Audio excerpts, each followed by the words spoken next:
Bonjour à toutes et à tous. Aujourd'hui, au surlendemain de Yom HaShoah, je ne pouvais pas faire l'économie de parler d'un livre qui porte en partie sur la Shoah. Et je dis avant tout bonjour à Anne Bassi. Bonjour Anne. Bonjour Monique. Alors Anne nous arrive avec un livre très agréable à lire qui nous met vraiment en situation, très riche. Je veux parler de Dieu le fit, qui a paru aux éditions du Layer, et je vais vous partager tout de suite. Et Anne va nous parler tout de suite de ce livre qui a paru hier, donc au lendemain de Yom HaShoah. Merci Monique.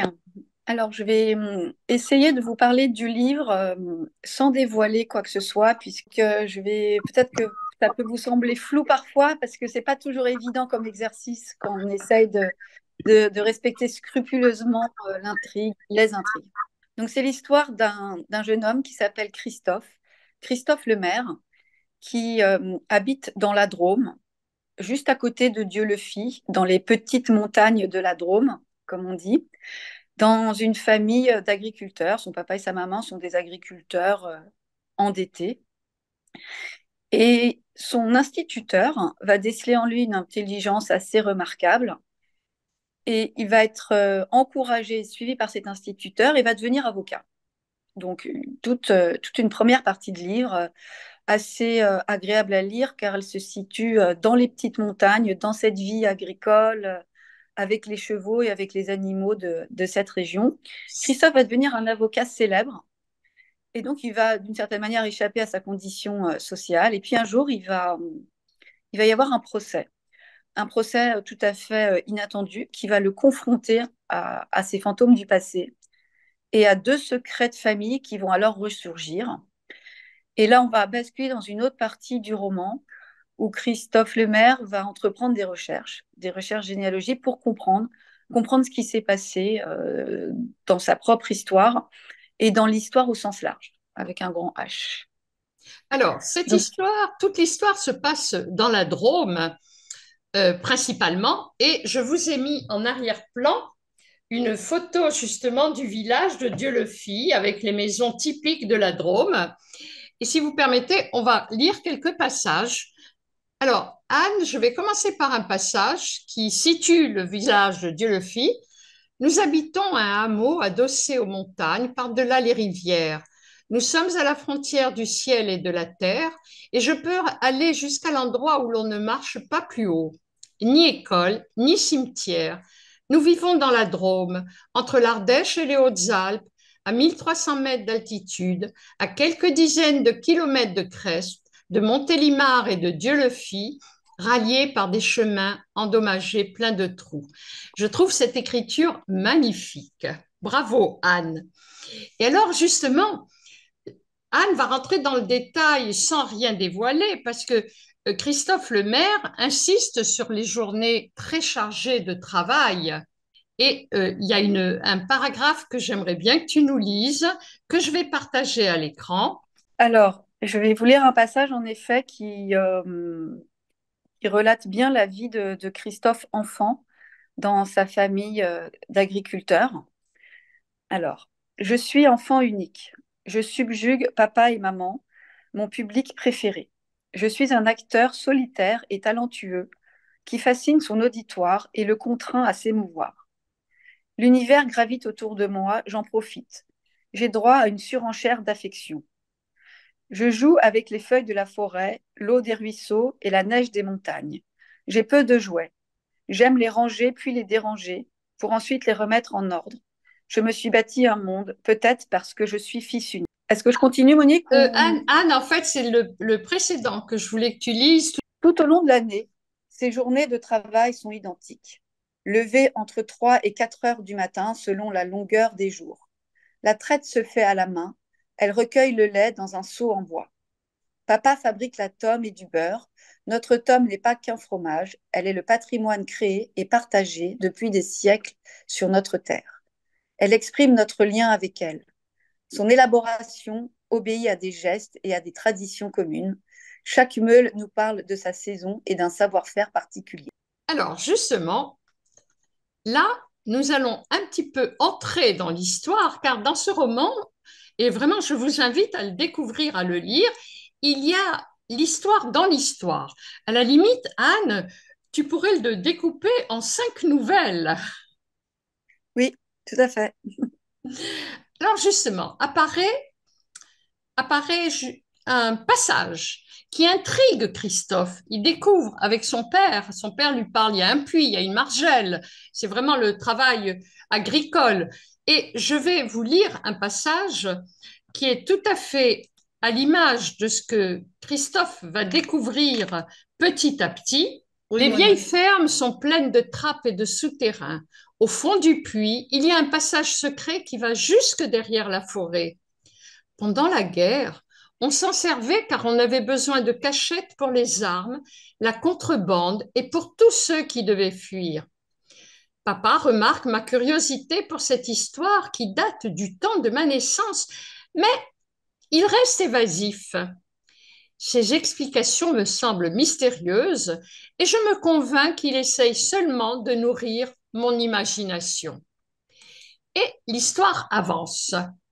L'histoire avance car arrivent malheureusement les années difficiles et Anne va vous parler de l'année 42 et d'un prêche qui reste dans les mémoires de la région. 23 août 1942, Toulouse. Mes très chers frères, il y a une morale chrétienne, il y a une morale humaine qui impose des devoirs et reconnaît des droits. Ces devoirs et ces droits tiennent à la nature de l'homme. Ils viennent de Dieu. On ne peut les violer. Il n'est au pouvoir d'aucun mortel de les supprimer. Que des enfants, des femmes, des hommes, des pères et des mères soient traités comme un vil troupeau, que les membres d'une même famille soient séparés les uns des autres et embarqués pour une destination inconnue, il était réservé à notre temps de voir ce triste spectacle. Pourquoi le droit d'asile dans nos églises n'existe-t-il plus? Pourquoi sommes-nous des vaincus? Seigneur, ayez pitié de nous. Notre-Dame, priez pour la France.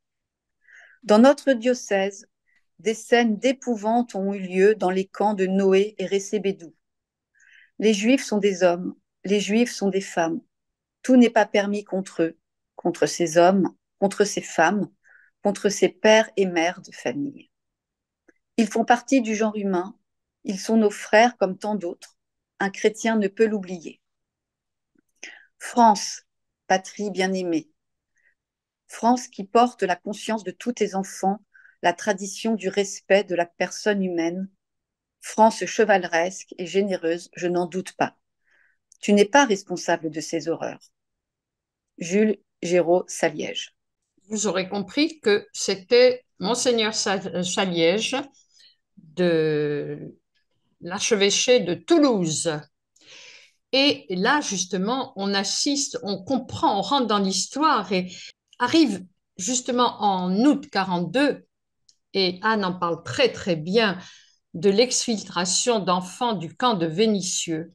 Alors, Anne. Donc, la nuit du 28 au 29 août 42 était prévu une grande, une, un convoi en fait de déportation des enfants qui étaient, enfin des enfants et des adultes qui étaient parqués en fait à Vénissieux. Comme d'autres grandes rafles qui auront eu lieu avant ou après, que ce soit à Paris ou à Marseille, il y a eu des fuites.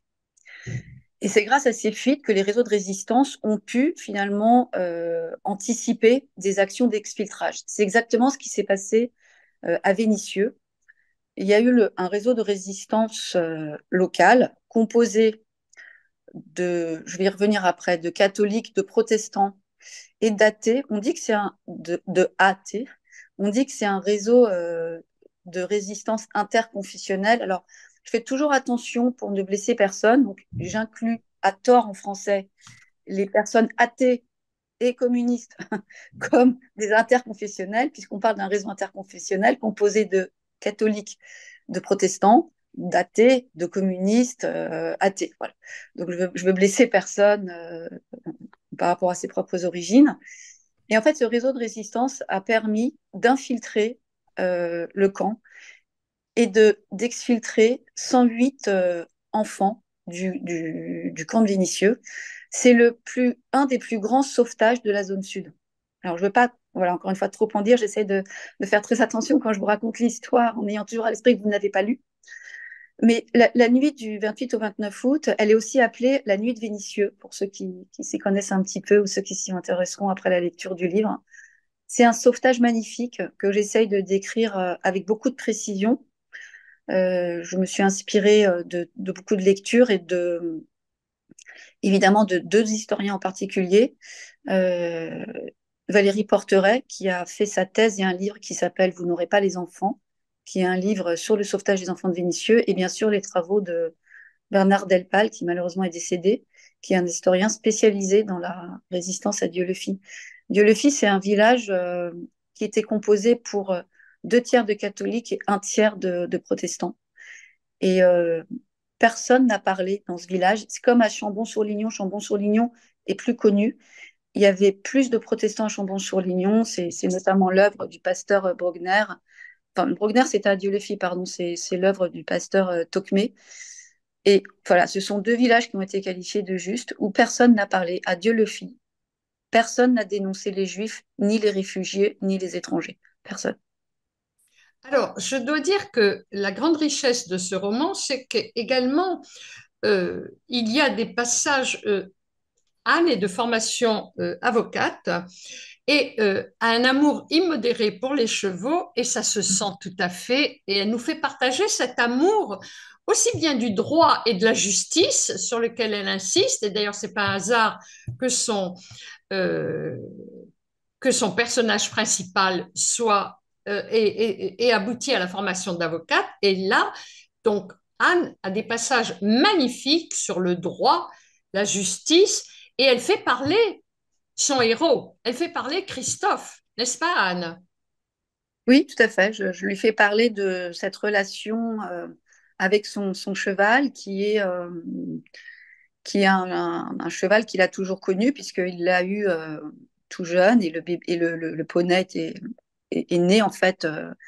Disons que Christophe a participé à la mise bas de la jument, de la On va maman. le nommer Pégase. Voilà, Pégase. C'est important parce que, alors moi, j'ai eu beaucoup de plaisir à décrire la relation avec le cheval, parce que je suis moi-même cavalière, que j'ai moi-même un cheval.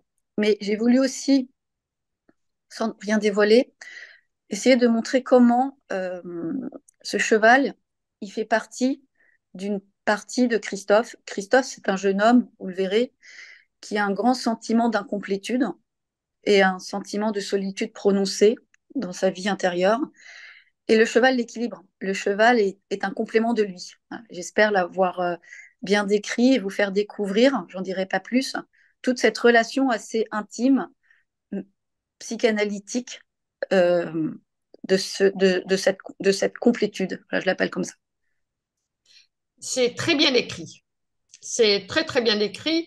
Alors, bien sûr, l'école primaire, il y a les amitiés. Là aussi, il y a toute une nouvelle qui pourrait être écrite sur les amis de Christophe. On va dévoiler simplement Jeanne, car c'est un Oui. personnage principal que l'on va retrouver à la fin du roman. Oui, Christophe, c'est un garçon qui habite donc dans les petites montagnes, qui est accompagné par son papa pour aller à l'école avec la charrette. Mais comme tous les enfants de cette période, ils sont à la fois très copains et puis, mais avec peu d'amitié finalement. Et puis lui, il est isolé. Et ça lui va bien de vivre de façon isolée d'ailleurs cette vie scolaire. Mais il a une camarade, une camarade qui va devenir une vraie amie, Jeanne. Et c'est vrai que le roman parle aussi des amitiés euh, et des grandes amitiés, comme peut-être chacun d'entre vous avait eu la chance de connaître. Moi, j'ai connu ces grandes amitiés, puisque j'ai eu la chance de ne jamais déménager à Paris. Donc mes amis de l'école maternelle sont restés mes amis. J'ai aujourd'hui 50 ans et j'ai voulu décrire ces grandes amitiés où on a le sentiment d'avoir des frères et des sœurs, même si ça n'a rien à voir. Moi, j'ai une sœur, une petite sœur, et je dirais jamais que mes amis remplacent ma sœur, c'est pas ça. Mais comme on l'a lu tout à l'heure, Christophe, il est enfant unique. Donc, je pense que quand on est enfant unique, les amitiés prennent une place particulière. Et Jeanne, elle prend une place particulière, voilà. Et une place toute particulière puisque vous allez découvrir ce qui se passe. Et la place particulière de ces grandes amitiés fait que euh, on les voit intervenir pour aider Christophe plus tard dans sa recherche, dont on ne parlera pas.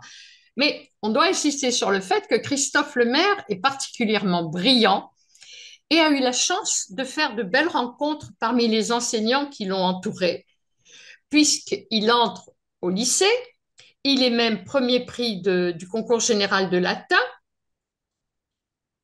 il monte à Paris pour faire son droit. Et là, bien sûr, toute la vie à Paris est magnifiquement bien décrite, car là aussi, et là je voudrais que tu insistes, Anne, il fait de très très belles rencontres. Oui, à Paris, il fait des rencontres, ce que nous, on appelle structurantes, c'est-à-dire un vrai patron en droit. Alors, il se trouve qu'il a la chance de rencontrer deux patrons humains. Son premier patron, c'est un avoué à la cour, bon, ça n'existe plus aujourd'hui, mais c'est un petit travail pendant ses études pour qu'il puisse vivre correctement à Paris, puisque ses parents n'ont pas assez d'argent pour l'entretenir dans ses études. Et donc, il devient une sorte de secrétaire, stagiaire de cette étude d'avoué, où il va apprendre la procédure, ce qui va beaucoup l'aider plus tard, et notamment quand il sera confronté à ce grand procès. Et il va, pendant toutes ses études de droit à Paris, travailler dans cette étude d'avoué. Ensuite, il va rentrer au barreau de Paris et là, il va rencontrer ce qu'on appelle son maître de stage, qui s'appelle Jacques, et qui va lui apprendre vraiment le métier d'avocat. Donc, il a beaucoup de chance. Moi, j'ai eu beaucoup de chance aussi parce que j'ai eu des patrons qui m'ont appris le métier d'avocat. Et j'ai voulu montrer ça, mais c'est vrai que c'était une époque où il y avait moins d'avocats qu'aujourd'hui. Et j'ai toujours entendu parler des avocats de cette époque comme ayant eu la chance d'avoir des patrons qui leur ont tout appris. C'est parfois moins le cas aujourd'hui. C'est pas une critique du système des cabinets d'aujourd'hui, mais c'est moins le cas aujourd'hui. Et j'ai voulu vraiment mettre ça en lumière parce que je trouvais que c'était beau. Parce que Christophe, il fait partie de ces gens qui ont une vocation professionnelle et le droit le passionne et ce métier d'avocat le passionne en fait. Et le passionnera toute sa vie, même si il va être confronté à l'évolution du monde du droit des affaires et qu'il va tirailler. Il a toujours plusieurs parties en lui, comme nous tous. Et il a une partie qui est très sensible à la justice et donc à l'injustice. Et il a une autre partie plus intellectuelle où il est sensible, on va dire, au rouage et aux subtilités du droit, ce qui le conduit vers le monde des affaires, parce que c'est vrai que le monde des affaires, c'est un monde où la complexité juridique anime en fait l'intellect. Alors justement, Christophe aime les mots MOTS avec leur précision. Et il écrit entre autres, qui n'a jamais connu un problème de droit? En tout cas, tu lui fais dire. J'aide les gens, j'aplanis leur route, je vois naître leur impatience, les nouveaux chapitres de leur vie et les étoiles s'allumer une à une, la joie succéder à la souffrance. La confiance que me témoignent les clients est sans limite. Je partage avec eux les victoires et les petites défaites. Il s'agit souvent d'histoires jamais dites, invraisemblables, où les premiers concernés ont menti, dissimulé ou trahi. Mon travail consiste alors à faire parler les vivants et les morts, à comprendre, puis à reformuler leur histoire. Et là, on ne peut pas faire l'économie de ce passage, la plaidoirie de Christophe face à celui qui a ruiné plusieurs agriculteurs, dont ses parents adoptifs. Tu veux bien parler, Anne? Oui, tout à fait. En fait, c'est un hasard, si on croit au hasard, pour ceux qui croient au hasard. Euh, il est avocat à Paris, il est très établi, il est dans des grandes affaires. C'est les années 80, c'est le début des grandes introductions en bourse. Et il a un peu basculé dans ce monde-là tout en gardant quelques affaires plus traditionnelles. Et un jour, un ami d'enfance ressurgit, Ferdinand. Et Ferdinand souhaite que Christophe l'aide à se défendre parce que Ferdinand est confronté en fait à une problématique de succession et de de fiscalité, on va dire. Et donc, c'est dans ce cadre-là que Christophe comprend que dans son village d'origine, il y a eu des propriétaires malhonnêtes qui ont abusé de parents comme ceux de Ferdinand, des agriculteurs illettrés qui avaient des terres, qui étaient soit propriétaires, soit locataires, soit plus ou moins bailleurs et locataires, et qui se voyaient floués et qui du coup étaient saisis de façon injuste parce que le contrat de location-gérance, comme on l'appelle nous, était tout à fait en faveur du propriétaire. Et donc, évidemment, très gentiment et par souci d'amitié, Christophe défend Ferdinand. Mais donc, et c'est là où il va pénétrer, malgré lui, sans le savoir, dans sa propre histoire à lui, qui est la même en fait. C'est-à-dire que l'histoire de ses parents est la même que l'histoire des parents de Ferdinand. C'est des agriculteurs illettrés, endettés, par manque de savoir, par manque de connaissances juridiques. Et Christophe découvre en fait le monde de l'inculture juridique de ses parents et va se saisir de ce dossier et va être confronté à ces fantômes du passé, à sa propre histoire, c'est-à-dire à l'histoire de ses parents, dans le cadre d'une saisie totalement injuste. Et notamment, là, je pense que je dévoile rien de. Un moment très émouvant où il va donc se rappeler le jour où son cheval Pégase a été saisi. Et c'est vraiment la rencontre du passé et du présent. Voilà. C'est un passage très fort d'ailleurs dans le livre. Et là, on rebascule dans les années 44. Et il y a certains personnages qui apparaissent, mais dont on parlera peut-être après, car je crois, Anne, que ça serait intéressant que l'on parle de la place des femmes dans ce roman. Oui, Et bien sûr, je fais allusion à Nicole. oui. Alors, vous verrez, c'est un hommage aux résistants, ce livre. Et j'ai voulu aussi rappeler le rôle des femmes résistantes. Alors, comprenez-moi bien, pas du tout dans un souci de discours féministe, c'est pas ça. Dans un souci vraiment de justice et de justesse, parce que les femmes françaises ont été de grandes résistances. Ça s'est moins su. Pourquoi? Parce que la résistance féminine était moins visible, parce qu'on se méfiait moins des femmes. Or, enfin, l'occupant se méfiait moins des femmes. Elles ont fait pourtant preuve de courage et d'ingéniosité. Elles ont eu des rôles très variés, les femmes dans la résistance. Elles étaient parfois coursiers, enfin, je ne sais pas si on dit coursières, mais coursiers. Elles étaient responsables de distribution de journaux clandestins. Elles faisaient de l'espionnage.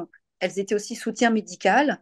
Mais elles ont aussi accueilli des enfants. Dans toutes les recherches que j'ai pu faire, c'est la femme qui était à l'initiative de l'accueil d'enfants. C'était pas l'homme. L'homme, il disait oui, il disait non, mais ils n'étaient pas à l'initiative.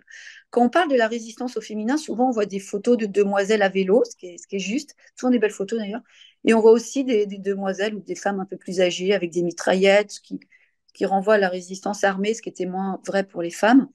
Et donc, j'ai voulu rappeler le rôle des femmes, et en particulier, même de quatre femmes, sans rien dévoiler dans le roman. Il y a Nicole, bien sûr, qui est une très grande résistante, qui est une femme de l'ombre. On ne sait pas si Nicole, elle est catholique ou protestante.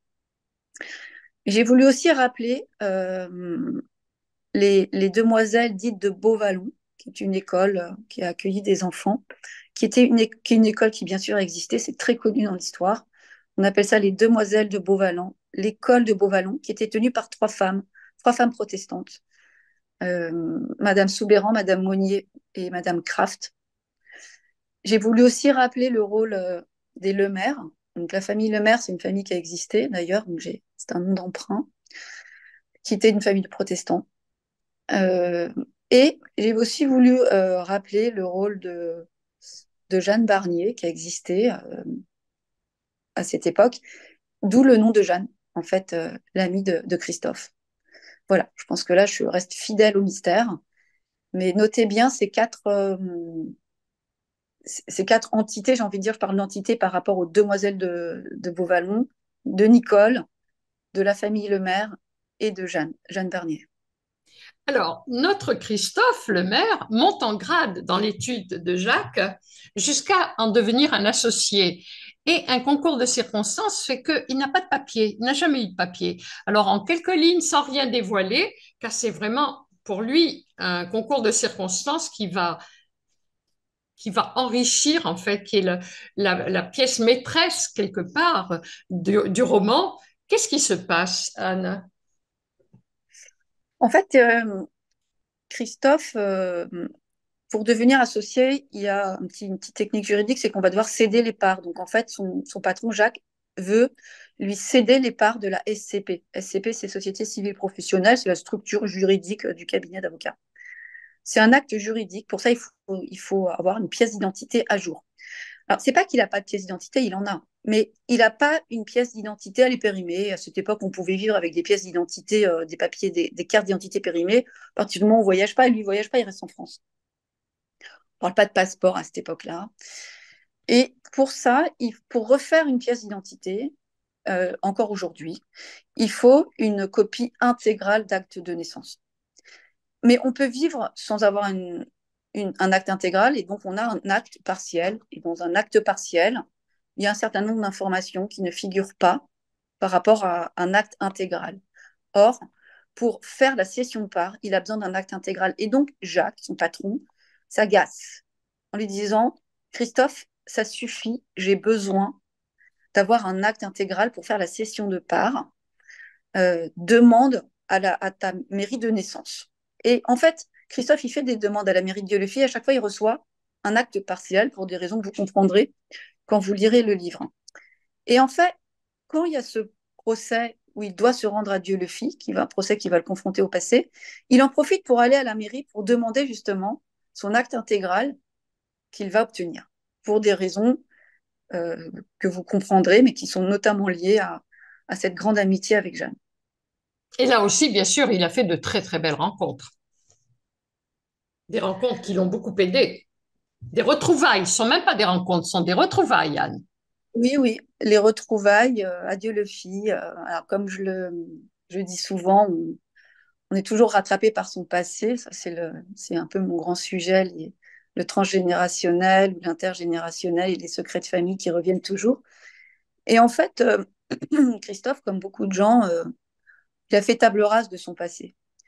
Euh, mais je le disais dans les Matrioshkas, le passé revient toujours en fait comme le corps d'un noyé. En fait, il revient à la surface. C'est juste une question de temps. Il suffit que Christophe remette un pied à Dieu le fit pour que tout le passé ressurgisse. Sachant que dans le livre, il y a d'autres moments où il est tranquillement à Paris, il est avocat, et où le passé commence à revenir. Et parfois, il ouvre un peu la porte et le passé revient un peu. Soit il ouvre un peu plus la porte et le passé revient un peu. Mais vous le savez comme moi, les secrets de famille, ce qui est fascinant, c'est qu'ils sont là, en fait. Ils sont là, devant vous. Et on ne veut pas les voir. Et où on ne veut pas les entendre. Et tout était là, en fait, devant Christophe. Tout était là pour qu'il comprenne. Et il n'a rien vu, n'a rien entendu. Mais le jour où il commence, en fait, à retourner vers son passé ou simplement à accueillir le passé qui revient, les choses se révèlent de façon très méthodique, en fait. Voilà. Alors, pour nos amis présents aujourd'hui dans cet atelier, je précise que Les Matrioshkas, c'est le premier livre d'Anne Bassi qui est également très, très agréable à lire et que nous avons fait passer à la radio. Alors, nous allons arriver aux questions. Est-ce que certains ou certaines d'entre vous, vous pouvez ouvrir vos micros, ont des questions à poser à Anne? Anne est prête à vous répondre. Avec plaisir. Soyez gentils d'ouvrir vos micros si vous avez des questions à poser.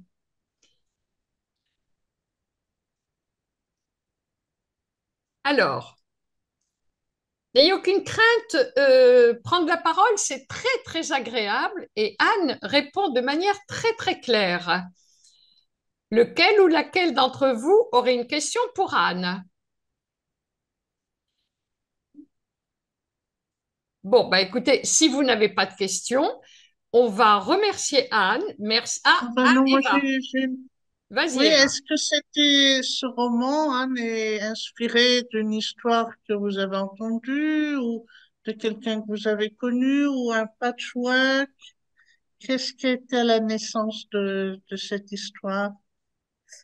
Alors, c'est un peu tout ce que vous venez de décrire. C'est un roman, hein, j'insiste, il n'y en a rien d'autobiographique. En revanche, ce sont des histoires que j'ai lu, entendu de la part de survivants, de la part de résistants, qui m'ont raconté, pour certains qui étaient à Dieu-le-Fit, d'autres qui étaient à Vénissieux, voilà, leur vie. Ça, c'est pour la partie plus liée à la résistance. La partie cabinet d'avocats, bon, moi, comme vous l'avez compris, j'étais avocate. Et en plus, je suis issue d'une lignée d'avocats. Donc, je connais bien cette période parce que j'en ai beaucoup, beaucoup entendu parler par mes propres grands-parents. Comme j'ai dit tout à l'heure, je suis très proche de l'univers équestre et j'adore marcher en montagne. Donc, toute la partie montagne que je décris, quelque chose que je connais. J'ai été bien sûr à Dieu-le-Fit, j'ai été dans la forêt de Soux que je décris dans le livre. Donc, pour répondre à votre question, c'est un roman, c'est le fruit d'une imagination, de mon imagination, mais à partir de personnes que j'ai pu connaître. Et le nom du village est imaginaire inventé ou il existe? Dieu-le-Fit existe, c'est un village de la Drôme, c'est un village voilà, qui est pas très loin de Crest et qui est considéré comme un village. Et la dernière question, c'est est-ce que ce livre existe en e-book? Je crois. Je vous avoue, je me suis pas posé la question et j'ai pas demandé à mon éditeur, mais je crois. Ah, super. Ok. Alors, Anne, pour Merci. le trouver, on le trouve dans toutes les librairies, mais est-ce qu'on peut l'avoir sur Amazon? Ah oui, oui. Alors, vous savez, Amazon, c'est le plus simple. Simplement, souvent, les gens veulent pas aller sur Amazon pour acheter des livres, alors que moi, je dis que quand on est un petit éditeur, ce qui n'est pas le cas de mon éditeur actuel, mais c'était le cas de mon précédent éditeur, les petits éditeurs sont sauvés par Amazon. Donc, il ne faut pas hésiter à acheter des livres sur Amazon. En l'espèce, évidemment qu'il est sur Amazon. C'est le plus simple pour être distribué sur Amazon. Et pour ceux qui sont en France et ou à Paris, il est distribué dans 2500 librairies. Donc, il y a une très grosse distribution. Merci, Anne. À une très prochaine fois. Merci à vous tous. Je dis merci à tous les présents et à la semaine prochaine